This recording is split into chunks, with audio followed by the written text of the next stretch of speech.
There are about 500 million smallholder farmers around the world who produce much of their world's food using only a small fraction of agricultural land and resources. Ironically, this is a group that suffers disproportionately from hunger, poverty, and impacts of climate change. So improving the way small farms are designed and managed so that they are more productive and profitable is a really important and powerful mechanism of dealing with many environmental and social challenges.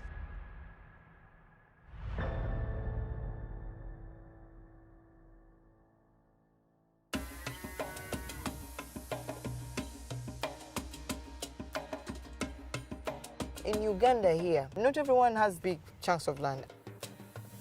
We've changed many people's lives with this 1 acre because someone comes, they see this 1 acre, they go and either extrapolate or copy and paste. At home we used to farm. We had pigs, we had some chickens, we never bought food. So that's one thing I knew I would do. And that's how I start farming. So I start with 4 pigs. Actually, these animals paid my tuition for my master's degree. So when I get married, I came with my pigs. And then also the cost of living was quite high. I said to myself, for 9 months, I'm not going to buy Matoke and I'm going to grow it. And it was productive. And then someone gave my husband a cow. Someone gives me chickens. Then before I know it, I have 10 chicks. Then I have 100. Along the way, I travel to Kenya and I find this lady with this smart raised pond fish farm. And I'm like, So I'm like, I'm going to put them here. So that's what I caught an acre. And then also the pigs are on a quarter an acre. Unknowingly, I'd cut this acre into 4 quarters. Cows, some chickens, pigs, banana plantation. And then the fish.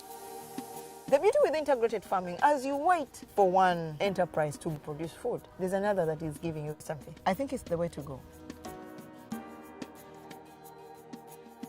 So in 2013, there was a long drought, very bad. And then the cost of maize bran was really costly. And I just imported my pigs. The pigs are my cash cow. I could not see my pigs dying of hunger. So I asked myself, it's drought season. Everyone is saying there's no maize. What do people in the desert do? That's how I came up with the hydroponics. This is a fodder unit. Right now we are using maize, but the best seed to use is barley. All cereals can sprout, but the best is barley. Now the science behind it is very, very simple. Germination, air, water, and warmth. So we seed on day 1, you will seed. So because it takes 6 days for all these things to grow. So you seed. So this is day 1, day 2, day 3. So you keep pushing. And at day 6, you feed. Then you come back and you seed. The beauty about hydroponics, it's cheap. And a kilo of barley, you're going to get 6 kilos of fodder.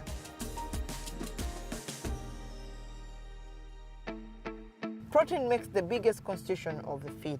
It's the most expensive in the animal feed. So we get the dung out. We leave it out for 6 to 8 hours because you want as many flies to come and lay eggs on them as possible. After the flies have laid eggs, we carry the dung, put it in a house and leave it there for 4 to 5 days. And in that time, the maggots are growing. And then we also have the black soldier flies. We still introduce them into the pig dung. The larvae start eating on the dung, slowly by slowly, until when they become big. And that's what we really want. It's 65% crude protein. So we wash them very well, disinfect them, and then we feed the chickens. The chickens love them. The dung, where the maggots come from, that dung, we pick it out, we introduce it in the earthworm tank.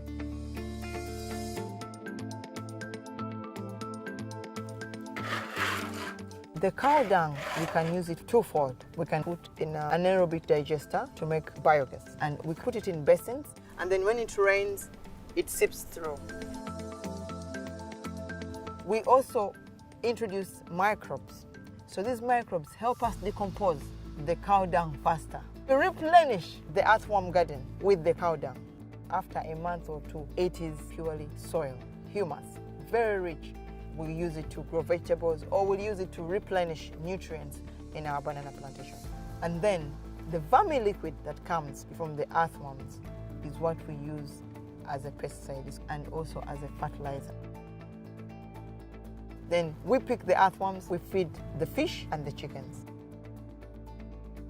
And the water that comes from the fish, we take it to the garden. And the cycle continues.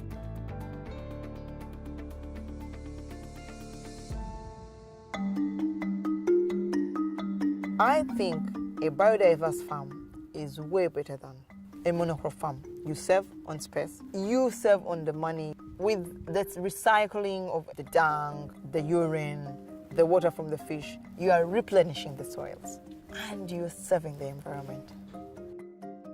We have to fit this world much as the population is increasing. And so all these technologies we need to use to fit in this small space have to be nature positive. If everyone paid attention to their environment, actually if we listen to nature, everything would be good. What is so great about this circular, high productive farming system is that they solve so many different challenges in a holistic way. More profits, greater resilience, self-sufficiency, more nutritious produce, healthier animals, cleaner energy, less pressure on natural resources, and so on. All of this achieved through learning from nature, treating waste as food, and the appropriate application of technologies. And this is a bright future for farming in Africa.